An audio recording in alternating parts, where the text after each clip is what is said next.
Be a great company buyer, not a great stock buyer, a great company buyer.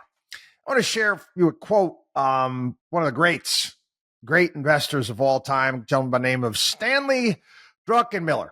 And he was talking about the dot-com collapse. And Stanley made a mistake. He hasn't made many, but he made a mistake during the dot-com run-up. I'm going to quote Stanley here. I bought $6 billion worth of tech stocks, and in 6 weeks, I had lost $3 billion in that one play. You asked me what I learned. I didn't learn anything. I already knew that I wasn't supposed to do that. I was just an emotional basket case, and I couldn't help myself. So maybe I learned not to do it again, but I already knew that. We at Markowski Investments, and what I try to teach on the podcast, the radio show here, we like to build ownership in great businesses that have with great ideas, that have certain economic and niche advantages, companies that have great management. And we own these companies based upon our expectations of performance over time. One thing that we don't try to do is time the market. And I run into problems now in particular. And again, it goes in waves. I've done a lot of television, and I haven't done much as of late because what they're asking out of me, I won't do.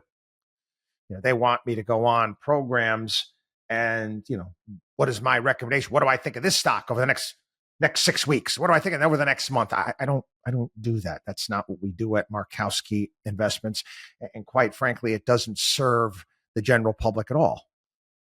It's again, it might be great for TV, but it's not great for your portfolio. It's just two different things.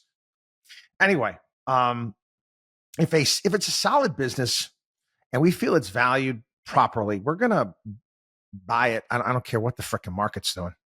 Okay, not stock pickers, not market timers. We're great business owners and buyers.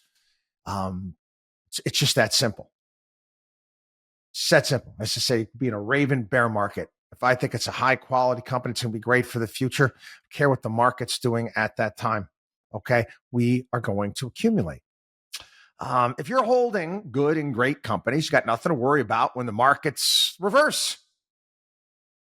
Your portfolio is going to decline. Okay. What you think that everything we do at Markowski Investments always goes up? What are you, high? Nobody. It's not the case. That's all. The only person that did that was Bernie Madoff. Yeah, how'd that work out? No. During the Great Recession, of course our portfolios went down. That's okay. That's okay. You know what's going to happen on the other side, right? As long as you don't do anything stupid.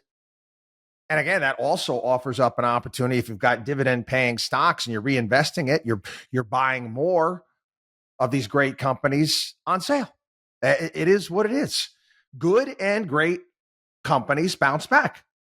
From Warren Buffett here. This is back to 2016. The market was countless fluctuations. And again, you always got to ask yourself, what do you think about the market's doing right now? He must be so tired of answering these things. Anyway, what investors should do during times of tumult? That was a question that was asked of Warren Buffett in 2016 when the markets were acting a little bit crazy. He said, I would tell investors, don't watch the market closely. Investors that buy good companies over time will see results 5, 10, 20, 30 years down the road. If they're trying to buy and sell stocks, they're not going to have very good results. The money is made by investing, by owning good companies for long periods of time. That's what people should do with stocks. Back in the 2002 Berkshire Hathaway shareholders meeting, he even gave a little more perspective, similar here. So don't obsess over finding a perfect time to buy a stock. Go ahead, invest, and then observe over time to see if you should buy more or sell. This strategy leads to a higher chance of return. It alleviates some of the pressure of trying to predict the stock market. Stock dips, shares become less expensive, so buy more of them. This is Warren Buffett. We haven't the faintest idea what the stock market is going to do when it opens on Monday. We've not been good at timing. We've been reasonably good at figuring out when we're getting, enough for our money. So you think that the people you're watching on TV that are telling you what's going to happen, over the next day, week, month, you think they know what they're talking about? No. Just because it's good for TV and good for ratings doesn't necessarily mean it's good for your portfolio. Okay? Warren Buffett. Okay, same thing we've been trying to teach here for some time. Jack Bogle, another great investor. Buying stocks and holding was the best way to invest because your emotions will defeat you totally if you try to sell your holdings to avoid losses and get back in afterwards. Stay the course. Don't let these changes the market, even the big ones, change your mind, and never be in or out of the market. Always in at a certain level. WatchDog on WallStreet.com.